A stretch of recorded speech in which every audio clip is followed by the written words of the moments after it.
Hello friends, आज हम बात करेंगे कोलेस्ट्रॉल से संबंधित कुछ इंपॉर्टेंट और कॉमन सवाल जो आपके दिमाग में आते हैं, उन्हें हम आंसर करने का प्रयास करेंगे। हमने कोलेस्ट्रॉल संबंधित काफ़ी वीडियोस किए हैं, लेकिन इसके बावजूद भी कई क्वेश्चन आंसर होते हैं जो लोगों के दिमाग में अनउत्तरित या अनआंसर्ड रह जाते हैं। आज उन्हीं कॉमन सवालों के बारे में हम डिस्कस करेंगे। उनका हमने एक लिस्ट बनाया है, उन्हें हम आंसर करेंगे। यदि इसके अलावा भी कोई सवाल है तो आप हमें कमेंट सेक्शन में पूछ सकते हैं। टॉपिक पर जाने से पहले जो लोग हमारे चैनल पर नए हैं उन्हें रिक्वेस्ट करूंगा कि चैनल को सब्सक्राइब करें, वीडियोस को लाइक और शेयर करें। सबसे पहला सवाल है कि कोलेस्ट्रॉल होता क्या है। कोलेस्ट्रॉल बेसिकली एक वैक्स या एक मोम जैसा सब्सटेंस होता है जो कि हमारे ब्लड में होता है और ये नॉर्मली भी हमारे ब्लड में पाया जाता है। बहुत सारे इसके टाइप्स होते हैं। इसमें गुड कोलेस्ट्रॉल होता है, बैड कोलेस्ट्रॉल होता है, ट्राइग्लिसराइड्स होते हैं, बहुत सारी चीज़ होती है जो बॉडी में फैट को एक जगह से दूसरी जगह यानी फैट मॉलिक्यूल्स को एक जगह से दूसरी जगह ले जाने का ब्लड में काम करता है। अगला सवाल ये है कि कोलेस्ट्रॉल हमारे शरीर में इंपॉर्टेंट क्यों है, ये होता क्यों है, क्या काम करता है। जब सबको पता है कि ये नुकसानदायक चीज़ है, जब कोलेस्ट्रॉल बॉडी में बढ़ जाता है तो नुकसानदायक है, तो ये होता क्यों है। बेसिकली कोलेस्ट्रॉल सिर्फ नुकसानदायक चीज़ है ऐसा ज़रूरी नहीं है। ये बेसिकली हमारे सेल या कोशिकाएं जो हैं उनकी दीवार या उसके मेम्ब्रेन को बनाने का काम भी करता है। कुछ शरीर के इंपॉर्टेंट हार्मोन जो हैं या कुछ फैट से रिलेटेड काम जो है शरीर के, वो भी ये इंपॉर्टेंट करता है। तो इसलिए ऐसा नहीं है कि कोलेस्ट्रॉल शरीर में सिर्फ नुकसान ही करता है, कुछ इंपॉर्टेंट काम भी इससे होते हैं। ज़्यादा मात्रा में अगर ये होता है हमारे ब्लड में तो नुकसान करता है। कोलेस्ट्रॉल बेसिकली कितने तरीके का होता है। ज़्यादातर इंपॉर्टेंट कोलेस्ट्रॉल दो तरीके का होता है, एक HDL यानी गुड कोलेस्ट्रॉल और एक LDL यानी बैड कोलेस्ट्रॉल। ये दो ही इंपॉर्टेंट है जो आपको जानना जरूरी है। इसके अलावा VLDL, काइलोमाइक्रॉन्स और सारी चीज़ें भी होती हैं, उनको डिस्कस करना उतना ज़्यादा इंपॉर्टेंट नहीं है। बेसिकली इतना डिफरेंस आप समझ लीजिए कि ये दो सबसे ज़्यादा इंपॉर्टेंट कोलेस्ट्रॉल है जिसका हमें हर हिसाब किताब में ध्यान रखना आवश्यक होता है। इसमें भी LDL यानी बैड कोलेस्ट्रॉल जो है वो ज़्यादा इंपॉर्टेंट है। गुड कोलेस्ट्रॉल को लेके आजकल उतना ज़्यादा कॉन्सेप्ट फॉलो नहीं होता, कि थोड़ा सा आजकल बैक साइड पे आ गया या एक साइड में हो गया, क्योंकि इसकी आजकल उतनी ज़्यादा इंपॉर्टेंस नहीं बताई जाती है। अगला सवाल लोग हमसे पूछते हैं कि गुड कोलेस्ट्रॉल और बैड कोलेस्ट्रॉल में डिफरेंस क्या होता है, इनको गुड और बैड क्यों बोलते हैं।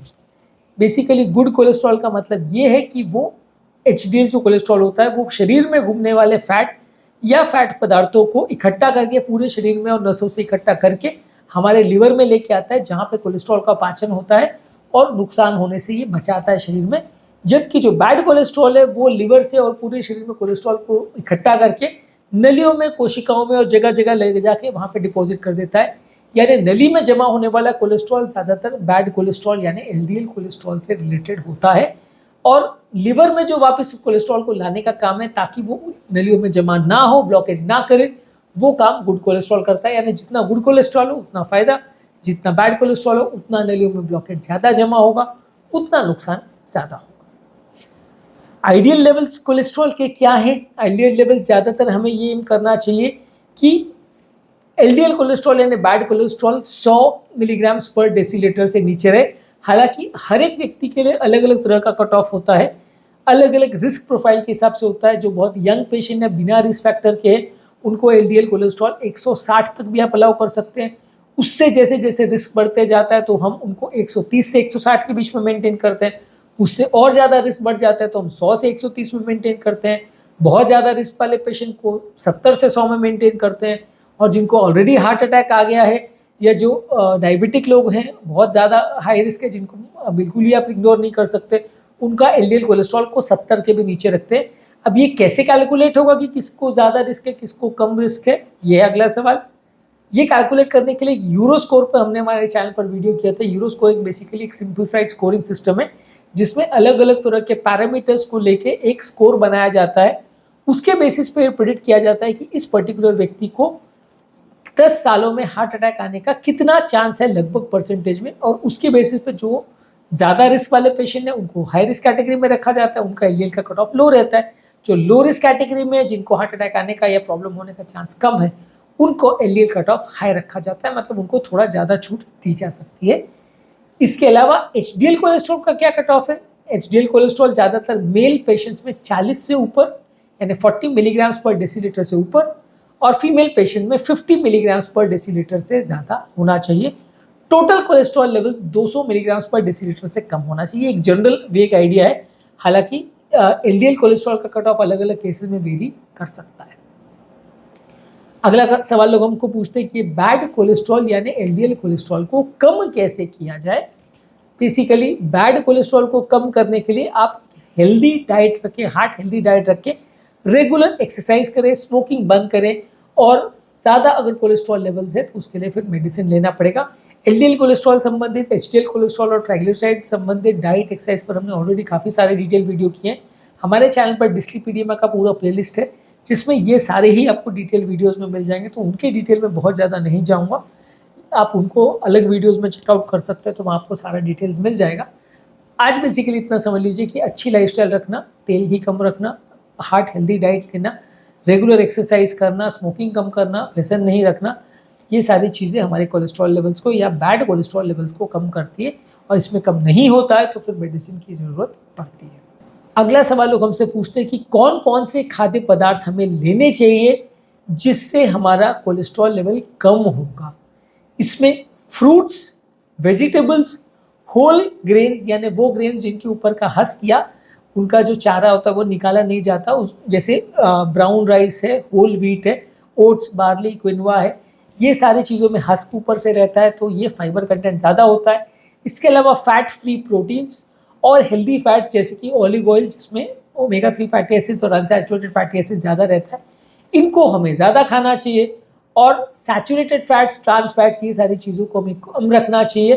फैटी फिशेस, ओट्स, नट्स, ये सारी चीज़ें हमें ओमेगा 3 फैटी एसिड्स प्रोवाइड करती है, तो ये हमारे लिए अच्छी है, तो इनको भी हमें ज़्यादा मात्रा में लेना चाहिए। ये भी हमारे कोलेस्ट्रॉल और ट्राइग्लिसराइड लेवल को कम करने में मदद करते हैं। अगला क्वेश्चन जो लोग हमसे पूछते हैं कि यदि मुझे कोलेस्ट्रॉल का प्रॉब्लम है तो क्या मुझे अंडे खाने चाहिए।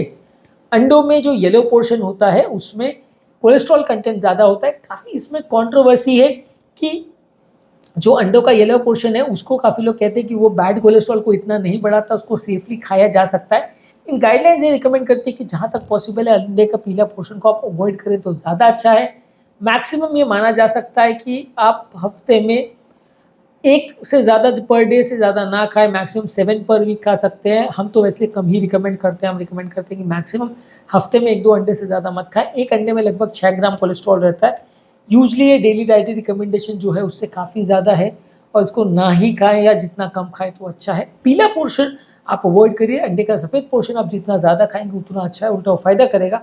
लेकिन एग योक जो है वो काफ़ी कॉन्ट्रोवर्शियल है, और जब तक गाइडलाइंस उसको नहीं बोलती तब तक मेरा रिकमेंडेशन तो एटलीस्ट ये है कि बने जितना कम ही खाएंगे तो अच्छा है।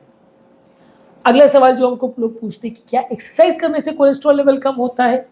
यूजुअली एक्सरसाइज करने से आपका एलडीएल कोलेस्ट्रॉल या बैड कोलेस्ट्रॉल लेवल कम होता है, लेकिन इसमें आपको ब्रिस्क एक्सरसाइज करनी पड़ेगी। वॉकिंग, रनिंग, जॉगिंग, स्विमिंग, ये सारी एक्सरसाइज आपको करनी चाहिए, और लगभग आधा घंटा डेली करना चाहिए। आइडियली उससे और ज़्यादा करें तो अच्छा है, जितना ज़्यादा करेंगे उतना फ़ायदा होगा, लेकिन एटलीस्ट आधा घंटा पर डे तो आपको करना चाहिए। और जितना ब्रिस्क एक्सरसाइज, जितना विग्रस एक्सरसाइज, जितना अग्रेसिव एक्सरसाइज करेंगे उतना आपको फ़ायदा होगा। अगला सवाल लोग हमको पूछते हैं कि क्या एक्सरसाइज और लाइफस्टाइल चेंज करने से हमारा कोलेस्ट्रॉल कम होगा, और अगर होगा तो कितना टाइम में कम होगा। मतलब आज मैंने एक्सरसाइज करना चालू की तो कल से मेरा एलडीएल नॉर्मल हो जाएगा क्या। यूजली ये नॉर्मलाइज होने में कुछ हफ्तों का टाइम ज़्यादातर लगता है, यानी ब्लड कोलेस्ट्रॉल लेवल्स को पूरी तरह से ठीक होने में, या एक्सरसाइज का रिस्पॉन्स आने में, या डाइटरी मॉडिफिकेशन का रिस्पॉन्स आने में कुछ हफ्तों या कुछ महीनों का टाइम लग सकता है। इसलिए यदि कोई क्राइसिस पीरियड में है या एक्यूट हार्ट अटैक वगैरह आया तो वैसे तो पहले लोग को हम पहले मेडिसिन स्टार्ट कर देते हैं, साथ में उसको लाइफस्टाइल मॉडिफिकेशन और ये सब चीज़ें करने को बोलते हैं। धीरे धीरे करके बॉडी में उनका इफेक्ट आता है, और फिर 2-4 महीने 6 महीने के बाद हम रीचेक करके देखते हैं कि इफेक्ट आया कि नहीं।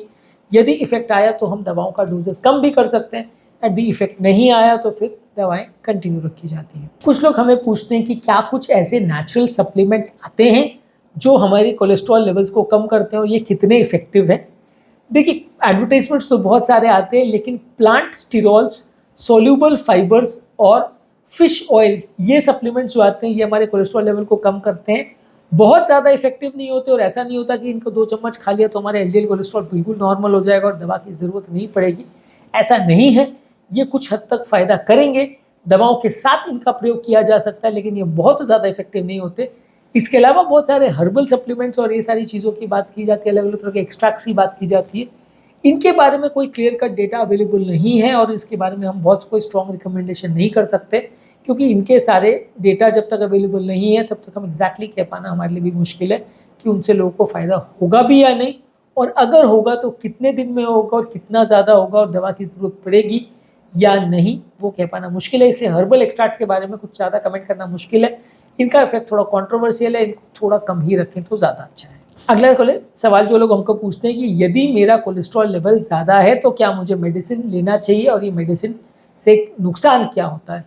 मेडिसिन यूजुअली अगर आपका कोलेस्ट्रॉल लेवल आपके कट ऑफ लेवल जो आपके लिए आपके रिस्क फैक्टर के हिसाब से डिसाइन किया गया है, यानी कि अगर आपको 130 का कट ऑफ दिया है, 160 का कट ऑफ दिया है, 100 का कट ऑफ दिया है एलडीएल का, उससे अगर ज़्यादा है और डाइट और लाइफस्टाइल मॉडिफिकेशन से आप उसे कंट्रोल नहीं कर पा रहे हैं, 3-4 महीने के बाद भी नहीं कर पा रहे हैं, तो फिर आपको मेडिसिन लेना चाहिए ताकि आपका कोलेस्ट्रॉल लेवल आपके कट ऑफ लेवल जो है उससे नीचे आ जाए। ये मेडिसिन ज़्यादातर केस में थोड़ा सेफ ही रहती है, बहुत ज़्यादा नुकसान नहीं करती हैं। किसी किसी लोग को मसल पेन, किसी को लिवर का थोड़ा टॉक्सिसिटी हो सकता है जो कि रिवर्सिबल होता है, और स्टैटिन से थोड़ा थोड़ा केस में किसी को न्यू ऑनसेट डायबिटीज़ होने का चांस हो सकता है जो कि 1/256 होता है, यानी 1000 में 3-4 लोग हो सकता है। वो भी थोड़ा कॉन्ट्रोवर्शियल डेटा है, बहुत ज़्यादा इसके लिए ऐसा कोई रिकमेंडेशन नहीं है कि बहुत लोग को डायबिटीज़ हो ही जाएगा। तो इसलिए मान सकते हैं कि ये मॉलिक्यूल्स काफ़ी हद तक सेफ़ है और उसमें कोई बहुत ज़्यादा सिग्निफिकेंट साइड इफ़ेक्ट्स नहीं है। यदि लाइफ टाइम भी इनको मॉलिक्यूल को लिया जाए तो इतना ज़्यादा फ़र्क या प्रॉब्लम नहीं होगा। तो आज इतने ही क्वेश्चंस को आंसर करेंगे, इसके अलावा और कुछ 11-12 क्वेश्चंस बाकी हैं जिनको हम इस टॉपिक के सेकेंड पार्ट में एड्रेस करेंगे। ये टॉपिक ऑलरेडी काफ़ी लेंथी हो गया, तो इससे आज हम यहीं एंड करते हैं। उम्मीद करूँगा कि कुछ कॉमन टॉपिक्स को हमने, कुछ क्वेश्चंस को हमने आंसर किया होगा और इनमें से कुछ सवाल ऐसे होंगे जो आपके दिमाग में पहले आए होंगे, और यदि इसके अलावा भी कोई सवाल है जो हम हमारे टॉपिक में कहीं कवर कर पाए हैं, पार्ट 1 पार्ट 2 दोनों में नहीं कवर कर पाए, तो डेफिनेटली आप हमें उनके बारे में लिख के बताइए, हम उन्हें भी एड्रेस करने का प्रयास करेंगे।